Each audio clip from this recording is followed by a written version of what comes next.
Chapter 2. A Step Beyond the Ordinary.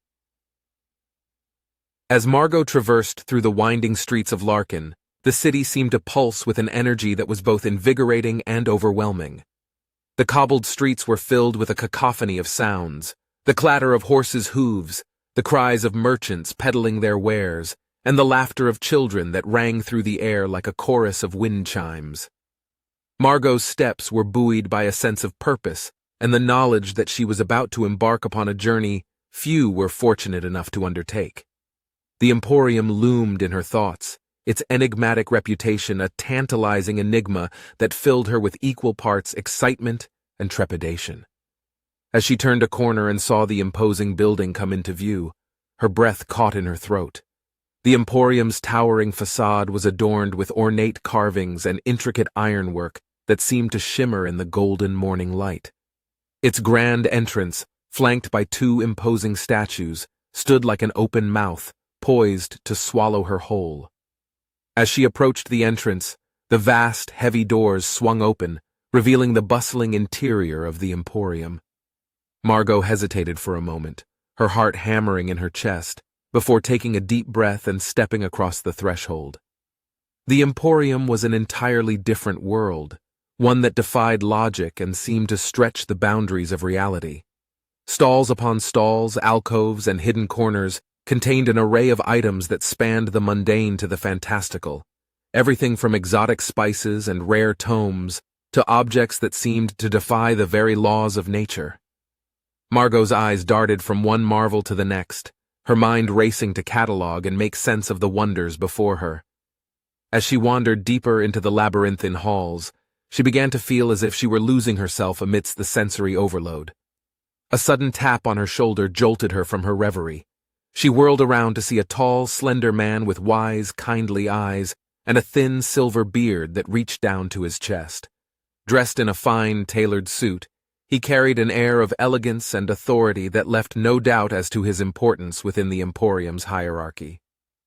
"Miss Margot, I presume?" he asked, his voice both comforting and commanding. "I am Mr. Ainsworth, the master of the Emporium." Margot curtsied, her cheeks flushed with embarrassment. "Yes, sir. I apologize for my tardiness. I was overwhelmed by the wonders of the Emporium." Mr. Ainsworth offered her a kind smile. "It's quite understandable, my dear. The Emporium can be quite overpowering for those unaccustomed to its unique charm. But fear not, for you shall soon learn to navigate its secrets as surely as any seasoned sailor on the open seas." He gestured for her to follow him, and Margot obeyed, her heart swelling with gratitude and curiosity. As they walked through the seemingly endless maze of stalls and corridors, Mr. Ainsworth spoke of the Emporium's history and its role in Larkin society.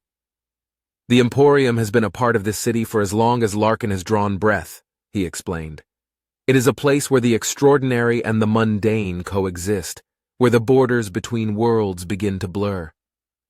Margot listened, captivated, as Mr. Ainsworth described the many wonders that lay hidden within the Emporium's walls, rooms that held entire universes, artifacts that could manipulate time and space, and creatures that defied the imagination.